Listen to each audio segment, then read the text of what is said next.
Oi galera, tudo bem? Vamos retomar nosso conteúdo de parnasianismo? A gente aqui agora está falando do parnasianismo aqui no Brasil e a gente vai falar desse poeta que é o Olavo Bilac. O Olavo Bilac é o nosso principal autor do parnasianismo no Brasil. Vou contextualizar primeiro para depois a gente falar do poeta, né? Primeiro, em 1888, ele estreou com esse livro aqui, Poesias. Anotem no caderno, além de ser a estreia dele, é também o início do parnasianismo aqui no Brasil. E ele teve uma glória assim, literária. A gente pode falar que ele era um famoso aqui na época por causa da literatura. Tem um motivo, que é onde eu vou chegar aqui agora, tá? O motivo é que nessa época existia uma revista cujo nome era Fonfon. É esse nome.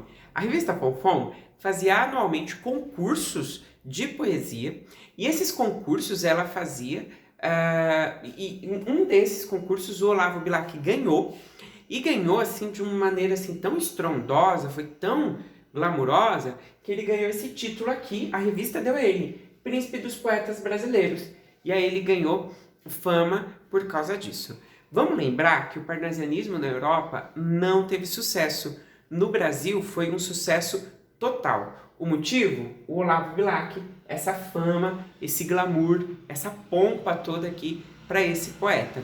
Não só isso, pessoal. O Olavo Bilac ganhou com o seu principal texto, que se chama Via Láctea.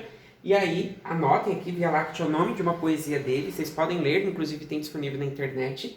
E aí, ele ganhou outro título, O Poeta das Estrelas. Além desses dois títulos, ele foi convidado para ser membro da Academia Brasileira de Letras. Anotem isso no caderno de vocês, membro da Academia Brasileira de Letras.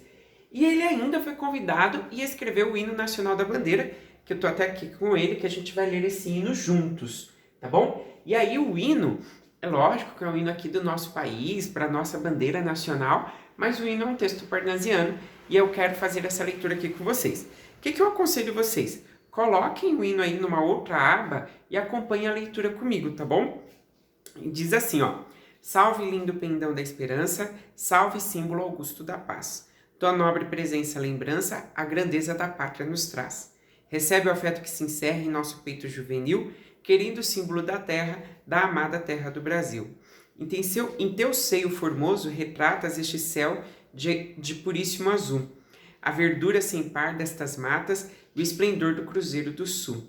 Recebe o afeto que se encerra em nosso peito juvenil, querido símbolo da terra, da amada terra do Brasil.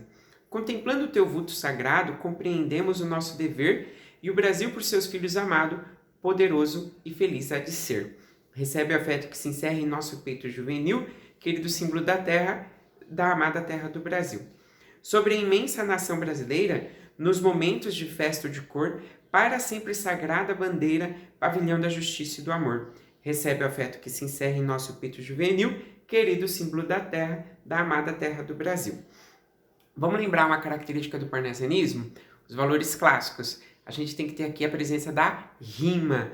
Encerra, terra, juvenil, Brasil, dor, amor, sagrado, amado, e aí vai indo. Então esse texto aqui é um texto que pertence ao parnasianismo e é um texto que vai trazer a glória aqui para esse poeta que faz parte aqui da nossa Academia Brasileira de Letras. A riqueza de textos do Olavo é tão grande que aí a obra dele foi dividida nessas temáticas aqui. Vamos uma por uma. Por favor, copiem elas nos seus cadernos e anotem a informação, a explicação à frente.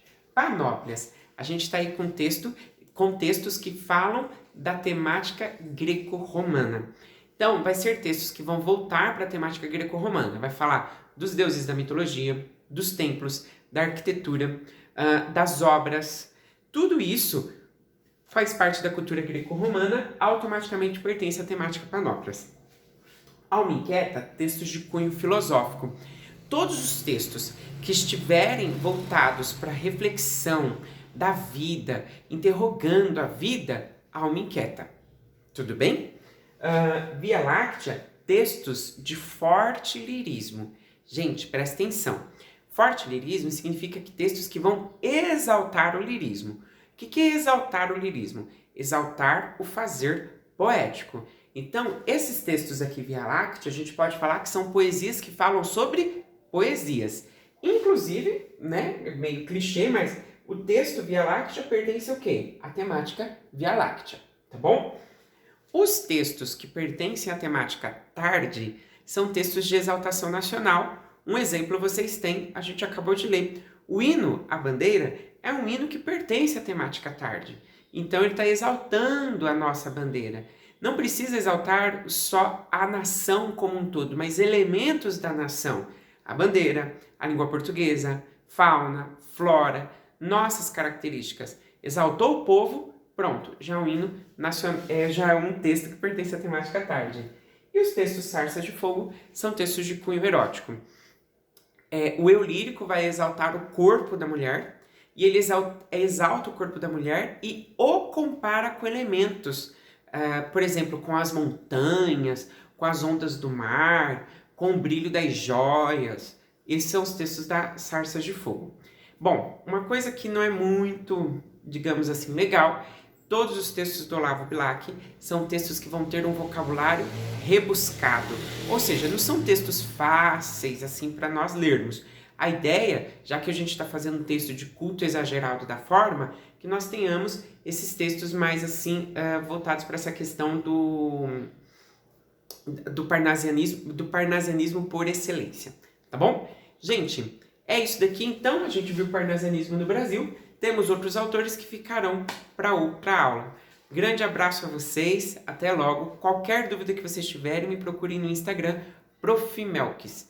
Grande abraço.